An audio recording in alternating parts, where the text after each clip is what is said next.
Today we're going to be showing you guys how to wrap cables properly. You may have noticed that there is a fine for not wrapping your cables properly, and that is to prevent cable damage, as you can see in this example right here.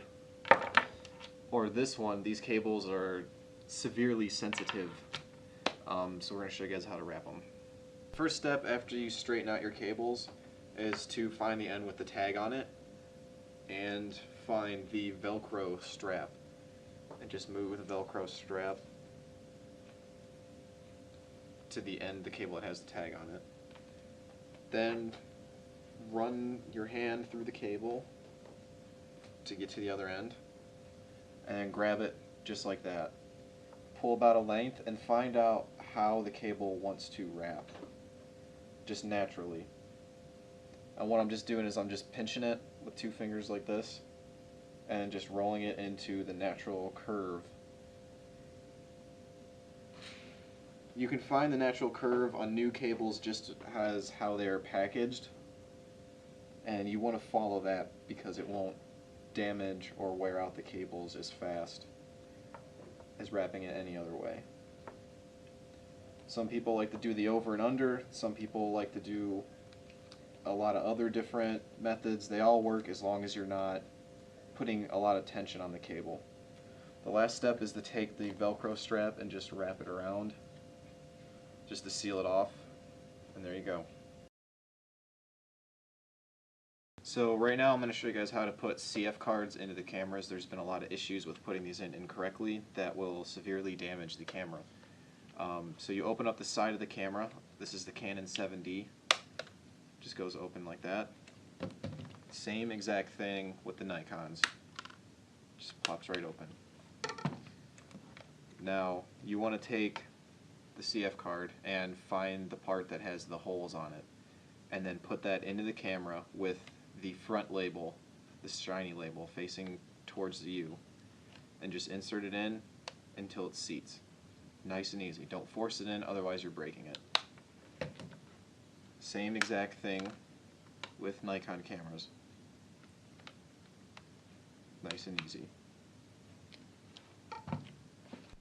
In the ESL we have many different lenses that have a lot of different focal lengths. For example, this lens is a 17 to 55 millimeter lens. That means that your focal length at 17 gives you a wide shot, and when you zoom in to 55 millimeters, that will give you a tighter shot on what you're trying to shoot. Depth of field is how much is in focus in what you're shooting with either video or photo. A depth of field at f1.8 is going to be a very small amount of items in focus. So if your camera was right here, your subject was this lens, and the background was right here, if you're shooting at 1.8 and you have it properly focused on the lens, then only the lens is going to be in focus. Whereas if you were shooting the same thing at f22, you would have the lens in focus, but you would also have things in front of it in focus and things behind it in focus.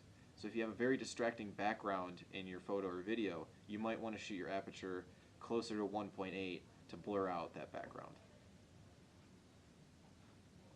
Right now we're going to talk about aperture.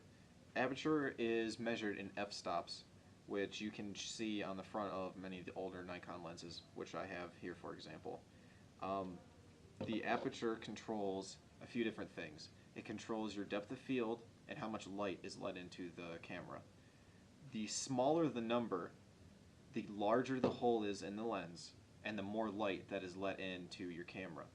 The downfall of that is you will have less things in focus. So if you were standing right there and took a picture of me right now at f1.8, you would get my face into focus, but everything in front of me and everything behind me would be completely out of focus.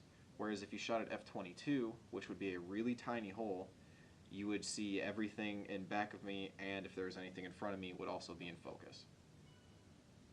Right now we're going to show you guys how to put lenses onto DSLRs. We're going to start off with the Canon.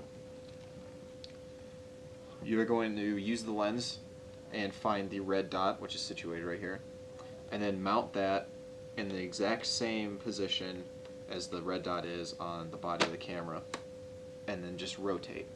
You're going to rotate the red dot away from the Canon logo.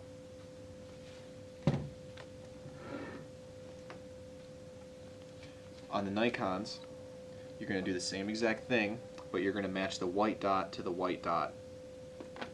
And then instead of rotating the dots away from the logo, you're going to rotate it towards the logo.